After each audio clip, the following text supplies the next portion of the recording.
हरे कृष्णा दोस्तों। एक दिन सुबह सुबह द्रौपदी स्नान करने के लिए यमुना नदी में गई। स्नान करते समय उनकी नज़र कुछ ही दूर स्नान कर रहे एक साधु पर पड़ी। उनके शरीर पर केवल एक लंगोटी थी। उन्होंने दूसरी लुंगी बदलने के लिए अलग रख दी थी, लेकिन हवा का एक झोंका आया और दूसरी लंगोटी उड़कर पानी में बह गई।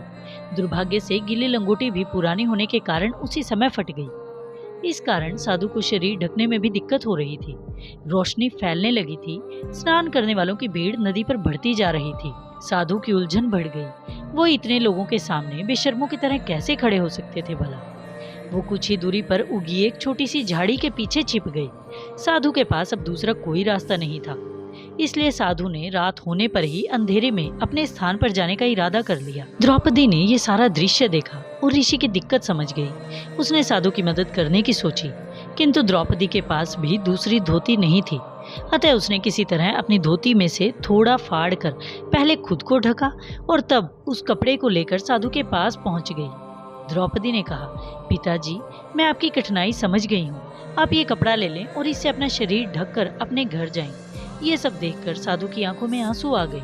साधु ने वो कपड़ा लिया और उसे पहनकर द्रौपदी को आशीर्वाद दिया कि भगवान हमेशा तुम्हारी लाज बचाए रखे, और वो साधु अपने घर चले गए। अब ये बात बहुत पुरानी हो गई थी। जुए में पांडव द्रौपदी को हार गए थे। दुशासन भरी सभा के सामने द्रौपदी का चीरहरण करने के लिए तैयार था। इस संकट के समय द्रौपदी ने शेष शैया पर सोए भगवान को पुकारा। नारद ने भगवान को जगाया और कहा, भगवान, अपने भक्त की पुकार सुनिए और उसकी सहायता कीजिए। तब नींद भरी आंखों से भगवान ने कहा, मैं किसी के कर्मों के आधार पर ही किसी की सहायता करता हूँ। हर कोई अपने कर्मों का फल भोगता है। पता लगाओ कि द्रौपदी ने ऐसा कोई पुण्य कर्म किया है या नहीं। जब नारद ने हिसाब किताब देखा तो पता चला कि द्रौपदी ने अपनी आधी साड़ी फाड़कर एक संत को दान कर दी थी।